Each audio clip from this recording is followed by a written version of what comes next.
जय जगन्नाथ बंधुगण मु डाकसेवक दिव्य आज एक नुआ भिडियो मो चैनल जीडीएस दिव्य को आपण मानक स्वागत जनाऊँगी। जदि भिडियोटी भल लगे चैनल को सब्सक्राइब करने सह पाखरे थिया बेल आइकन टी को दबाई नोटिफिकेशन टी को ऑन करेंगे जहाँफल समस्त जॉब सरकारी जॉब एवं सरकारी योजना विषय आपण मैंने जानीपारे। बंधुगण ना ओडिशार समस्त माँ मानक मुहरे से गोटे कथा जे सुभद्रा योजना कौन एवं ये जो 50,000 टंका जो मोदी सरकार जो घोषणा कर कौ मैंने पाइबे तो समस्त मनरे गोटे उत्कंठा थी। तो आसतु जाना जेटा कौ मैंने पाइबे। तो बंधुगण आपण मैंने जानते 2024 वर्तमान लोकसभा और विधानसभा निर्वाचन चली भारतीय जनता पार्टी तार निर्वाचनी इस्ताहार यही सुभद्रा योजना घोषणा करिछि। यही सुभद्रा योजना रे ओडिशार प्रत्येक विवाहित महिला को 50,000 टंकार एक कैश भाउचर बा चेक दिज्व जार समय अवधि 2 वर्ष अर्थात यहाँ 2 वर्ष समय अवधि भितर से खर्च करें। महिला मानक सशक्त करने तथा महिला भोट बैंक बढ़ावाई यह मोदी एक मास्टर स्ट्रोक गोटे। चलतु जाना यही सुभद्रा योजना को मैंने एप्लाई करें।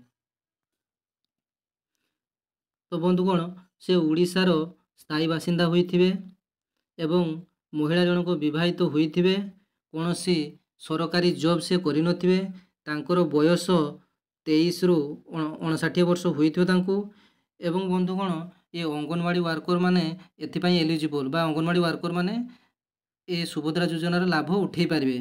कौन कौन डॉक्यूमेंट दरकार ना आधार कार्ड जो महिला आवेदन करेंगे तांकर आधार कार्ड थिबा दरकार से महिलांकर रेसिडेंट सर्टिफिकेट थिबा दरकार से महिलांकर इनकम सर्टिफिकेट थिबा दरकार पासपोर्ट साइज गोटे फोटो दरकार मोबाइल नंबर एवं रेशन कार्ड थिबा आवश्यक।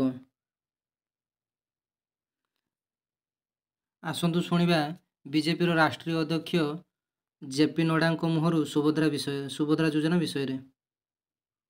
मोदी जी के नेतृत्व में भारतीय जनता पार्टी ने तय किया है कि हम महिलाओं के लिए सुभद्रा योजना में अगले 2 साल में 50,000 रुपए का कैश वाउचर देंगे।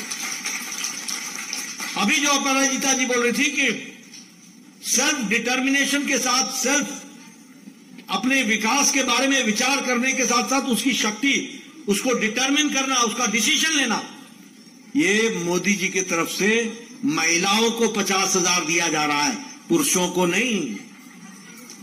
इसलिए कि महिला तय करे कि इस 50,000 का क्या करना है और वो उससे अपना विकास करे, परिवार चलाए, बच्चों को ताकत दे, इस बात के प्रयास होगा और इस दृष्टि से काम चल रहा है।